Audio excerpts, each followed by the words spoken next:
आप सब लोगों से संकल्प करा रहे थे और आप सब लोगों ने भी संकल्प लिया। गोमिया क्षेत्र के विधायक डॉक्टर लंबोदर महतो जी और यहाँ पर उपस्थित आपके बगल खिजड़ी से रहे पूर्व विधायक श्री राम कुमार पान जी और लाहौर से आई कमल किशोर भगत की धर्मपत्नी श्रीमती नीरू शांति भगत जी, डोमरी साहब यशोदा जी, विजय जी, संजय जी, जालेश्वर जी और मंच पर उपस्थित भारतीय जनता पार्टी और राष्ट्रीय पार्टी के तमाम नेतागण और इस कार्यक्रम में उपस्थित बहनों और भाइयों, प्रेस के साथियों, थोड़ी गला फंसा हुआ है, दिक्कतें हो रही है और इसलिए बहुत अधिक तो नहीं बोलेंगे, लेकिन आप सब लोगों ने जो संकल्प लिया है कि 27 तारीख को एक वोट केला छाप में दे करके यहाँ से एनडीए गठबंधन के आजसू के जो उम्मीदवार है सुनीता चौधरी जी को भारी मतों से विजय बनाना है, यही निवेदन और यही अपील करने के लिए आया। अभी आप सब लोगों को बता रहे थे कि जब झारखंड राज्य बना तो हम पहला चुनाव हुआ विधानसभा का और हम चुनाव लड़े तो यहीं इसी क्षेत्र से लड़े थे, रामगढ़ विधानसभा से, और यहाँ से हम विधायक बने। और उस समय मैं जान रहा हूँ कि इस क्षेत्र की हालात क्या थी, सड़कें गांव तक नहीं था, बिजली नहीं था, आने जाने में कितना कठिनाई थी, आप सब लोग अच्छी तरह से जानते। आज तो अच्छी सड़क में आए, उस समय तो हमें लगता है कि सड़क का क्या हाल था, मैं उसकी वर्णन नहीं कर रहा हूँ। लेकिन आप देखें बहुत दिनों तक हम नहीं रह पाए इस क्षेत्र में। जब 2004 में लोकसभा चुनाव हुआ तो हम चले गए, कोडरमा से लोकसभा के सांसद बने तो हम दिल्ली चले गए, और उसके बाद विधानसभा का चुनाव हुआ तो हम लोगों ने यहाँ से, आपने यहाँ से जिताया किसको, चंद्र प्रकाश चौधरी जी को।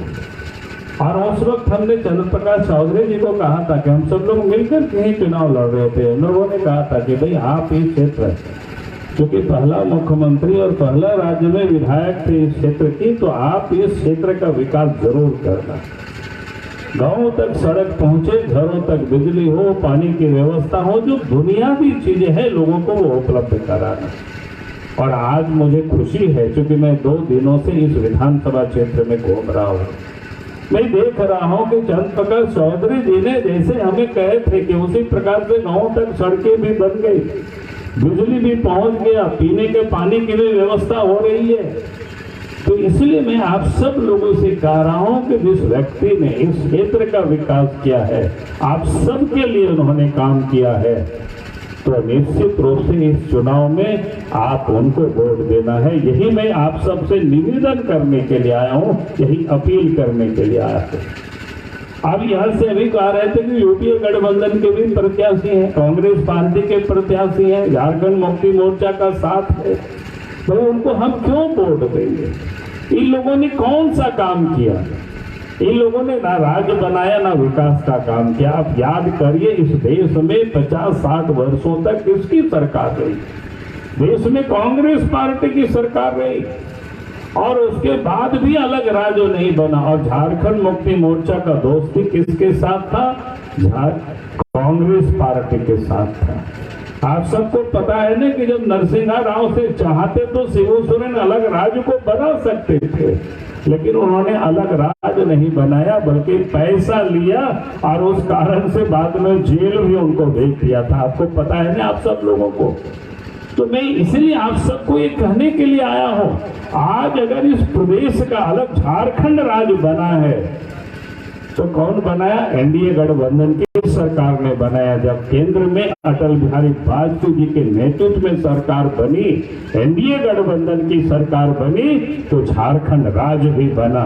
और झारखंड राज्य बना तो आप सबने देखा कि हम राज्य के मुख्यमंत्री बने, विकास का काम उसी समय प्रारंभ हुआ, सड़कें बनने लगी, नदी नाला में पुल पुलिया बनने लगा, उस समय बच्चों को साइकिल भी उपलब्ध कराए, और आदिवासी बेकार बेरोजगार नौजवानों को तो मैंने बस भी उपलब्ध कराए थे।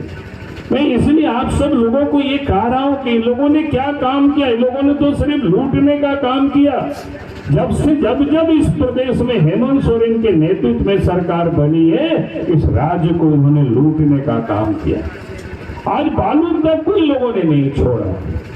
बालू हो, पत्थर हो, कोयला हो, लोहा हो, यानी लूट रहे।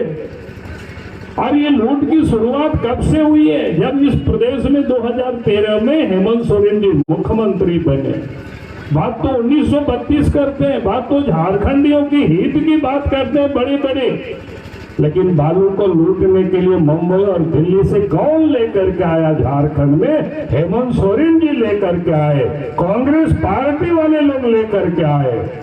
जब एनडीए गठबंधन की सरकार थी, बाबूलाल मरांडी हम मुख्यमंत्री थे, अर्जुन मुंडा मुख्यमंत्री थे, तो उस समय कोई बालू घाट में कोई नीलामी नहीं हुई थी। बालू घाट तो उस समय फ्री था। आप सब लोग याद करिए, नदी नाला से बालू लाइए, घर बनाइए, बाहर में बेचिए, ससुराल जाइए तो फ्री में भेज दीजिए, कोई पकड़ने वाला नहीं था। लेकिन आज तो पकड़ता है ना पुलिस। नदी से लाते होंगे, पुलिस पकड़ता है कि नहीं बताइए? तो केस कर देता है। एक ट्रैक्टर में आप तो बालू कितना महंगा हो गया। तो ये लोग लुटेरा लोग हैं, अपनी तिजोरी को भरते हैं। झारखंड की जनता की चिंता नहीं करते, आदिवासियों की चिंता नहीं करते, कोई मीडिया की चिंता नहीं करते, घरमाली की चिंता नहीं करते, मुंडा उराव संधाल के लोग चिंता नहीं करते, बातें बड़े करते। और इसलिए मैं आप सब लोगों से यही कहने के लिए आया हूँ कि झारखंड को बचाना है, इन लुटेरों से बचाना है, तो भारतीय जनता पार्टी राजसू पार्टी को जिताना है। यही हम निवेदन करने के लिए आया हूँ, यही हम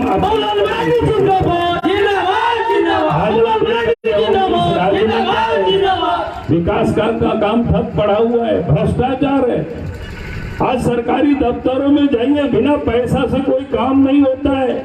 चाहे ब्लॉक में जाइए, अंचल में जाइए, थाना में जाइए, सब जगह पैसा लगता है। जाति प्रमाण पत्र बनाइए, उसमें भी पैसा लगता है।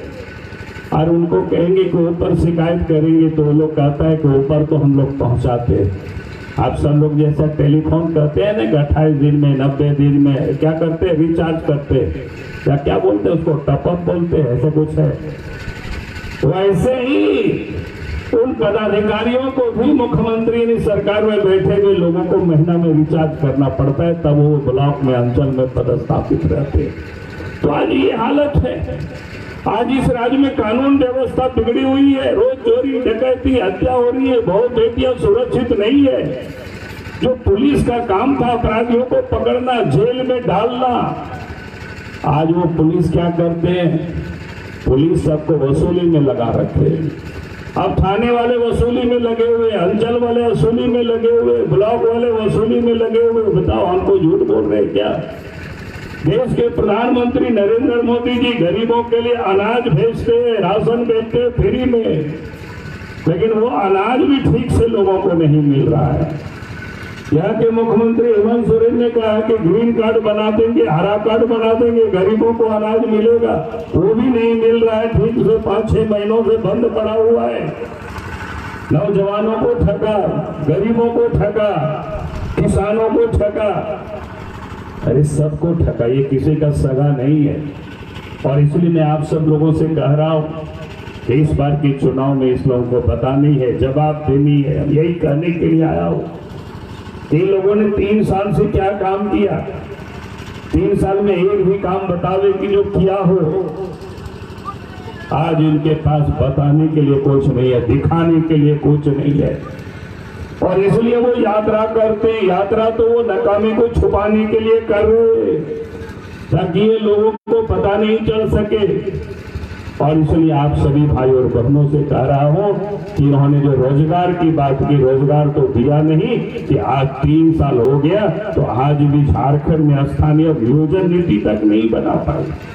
हमने कहा कि भाई आप दूसरों के कंधे पर बंदूक क्यों फेंकते हो, फेंका फेंकी क्यों करते हो? जब आप भ्रष्टाचार के आरोप लगते हैं आपके दलालों के ऊपर, बिचौलियों के ऊपर, अफसरों के ऊपर, तो सुप्रीम कोर्ट से बड़े बड़े वकीलों को ले आते हैं मोटी रकम फीस दे करके। तो स्थानीय और नियोजन नीति बनाने के लिए भी अब वकीलों को ले आई और झारखंड की धरती में इस नौजवानों के लिए स्थानीय और नियोजन नीति बनाइए ताकि यहाँ के नौजवानों को नौकरी मिल सके। आज तो यहाँ के नौजवान सड़कों पर आंदोलन कर रहे हैं, भटक रहे हैं, उसकी इनको चिंता नहीं है, उसकी अगर से बचे उसकी चिंता नहीं है, किसको बचाने में लगे हुए। जो लोग लुटेरा थे, जो लोग जेल में बंद है, उन लोगों को बचाने में हेमंत सोरेन लगे हुए। इसलिए मैं आप सब लोगों से यही कहने के लिए आया हूँ कि अभी जो 27 तारीख को रामगढ़ विधानसभा क्षेत्र के लोगों को जो अवसर आप सबको मिला है, एक मौका मिला है, पूरे झारखंड की जनता आप सब लोगों की ओर लोग देख रहे हैं और इसीलिए मैं आप सब लोगों से यही कहूंगा, इस मौका को आप चूकने मत देना। आप 27 तारीख को सवेरे उठ करके जलपान पहले मत करिए, पहले मतदान करिए और पोलिंग बूथ में जाकर के ईवीएम मशीन के 2 नंबर पर केला छाप है एनडीए के प्रत्याशी आलसू के उम्मीदवार श्रीमती सुनीता चौधरी जी को भारी मतों से विजय बनावे। यही निवेदन और यही अपील के साथ अपनी बातों को मैं समाप्त करता हूँ। बहुत बहुत धन्यवाद। जय हिंद, जय झारखंड और आप सबको हमारी ओर से जोहार करता हूँ। जिंदाबाद जिंदाबाद जिंदाबाद।